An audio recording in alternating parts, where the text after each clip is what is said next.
when the Spirit is guiding our will, that our will is not a bad thing. And in fact, when you think about the will, it's a lot like emotions, which we're going to talk about next week. It's actually neutral. Our will is actually neutral. It's what drives our will that makes the will good or bad. Is it the Spirit leading the will? Is it the truth leading the will?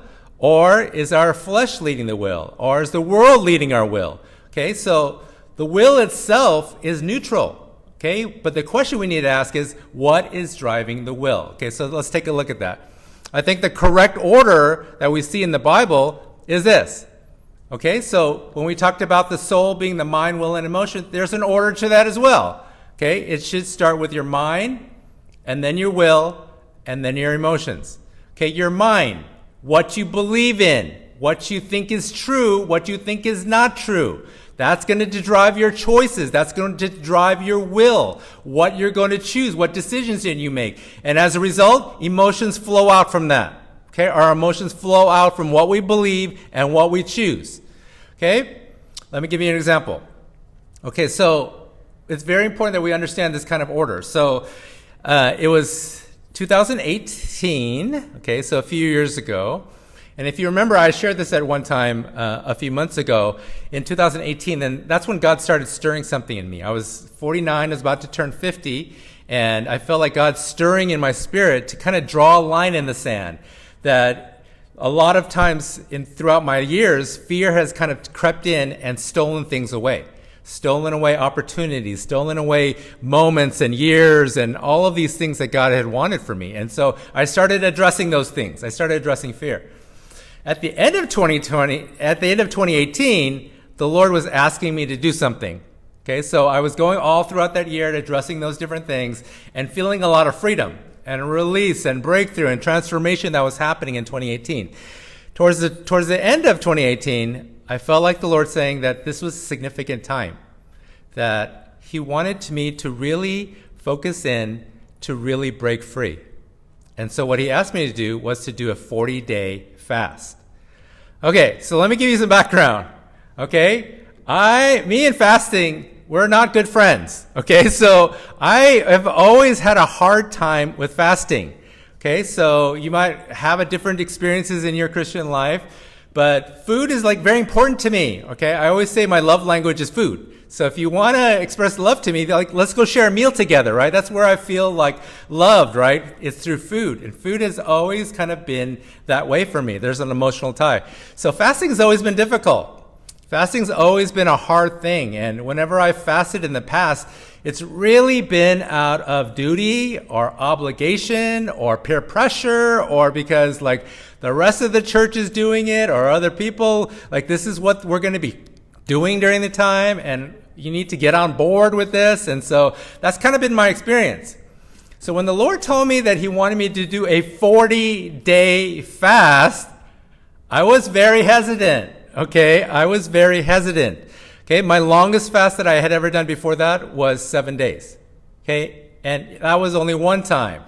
All my other fasts was maybe like 1 day, at max like 3 days. And so a lot of different emotions were coming out. A lot of fear, a lot of unbelief was happening, a lot of like doubt and discouragement, and all those different things were coming into my mind and my emotions, okay? So if we look up at this chart and see like what is actually leading my will, I was very tempted to follow my emotions. I was tempted to follow my emotions or all these doubts that I was having. But at a certain point, as the Lord kept speaking to me, I had to make a decision. I had to exercise my will. Am I going to follow? Am I going to listen? Am I going to trust what God is saying? So ultimately, I ended up doing that.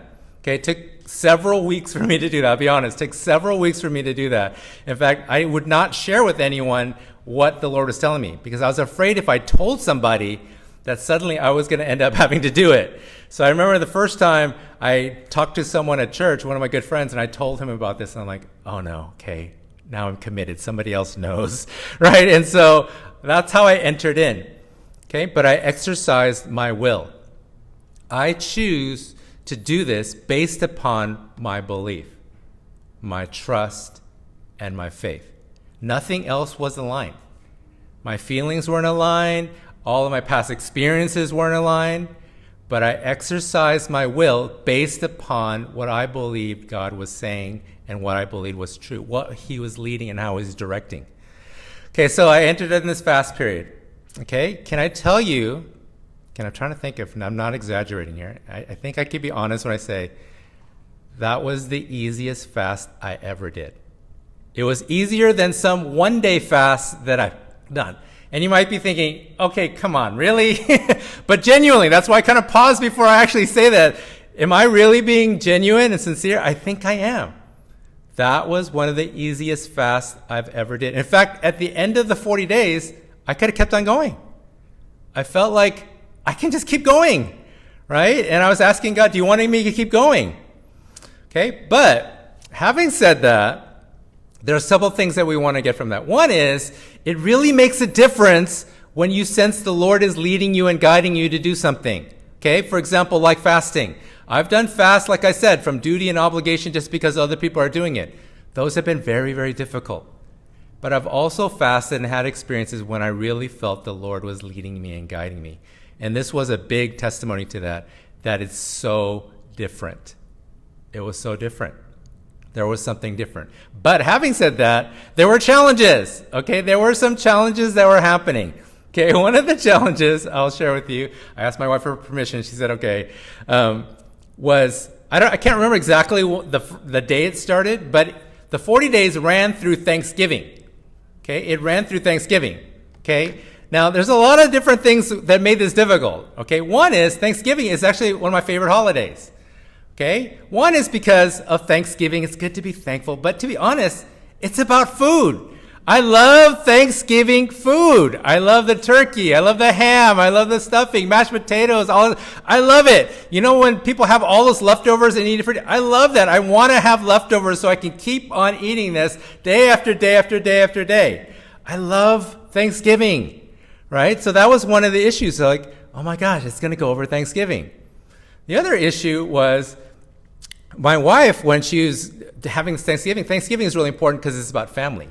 Okay, and so she was preparing Thanksgiving, and she knew I was fasting, but she was getting all the food ready and getting our family together, back when we could gather all the family together, and we were having Thanksgiving, and she was very upset at me. Okay, so I know she was wrestling because she's like, okay, I know he's fasting, I know he's trying to follow the Lord, but really, she was being honest. She's like, she's mad, right? Because she's like, you're ruining our Thanksgiving, right? You're sitting there not eating, not joining, not being a part of the family. She's like, why don't you just finish? You've done a lot of days already. I think I must have done like 30 something days already. It was kind of toward the tail end. You did your thing. You know, you accomplished it. Why don't you just eat right now? Okay, so I had a choice. I had an opportunity to exercise my will. Am I going to follow the kind of the pressures that I'm feeling? Am I going to follow kind of my past and my desire for Thanksgiving, how much I love it, all those things? Or am I going to choose to follow what I believe? I had a choice. I can exercise my will. And what did I choose? By God's grace, I chose to follow my belief. I kept going, and I kept finishing. And can I tell you that God blessed my fast? It was not just Thanksgiving that time, but the whole entire time. I had such an intimacy with God during that time. I had the intimacy that He was directing and leading, and He was empowering. And, you know, if you ever want to get a sense that God is really the one empowering you, try a 40-day fast. You really, really clearly know God is the one leading and empowering every single moment of every single day. It's interesting, at the end of the fast, I was sharing that with somebody, and I was talking to the Lord about it, about how He was revealing that truth, that He is leading and directing every single moment of every single day. And you know what the Lord told me? He's like, isn't that true all the time? Isn't that always true? Hasn't that always been the case? Hasn't that always been true even before you're fasting? It's only when you're fasting do we recognize the truth That's always been true. That is always the case. And it's interesting, when I exercised my will and I didn't let my emotions lead or my circumstances or my past lead or any of these other things, how much God showed up and showed me of who he was and all these things that he was revealing.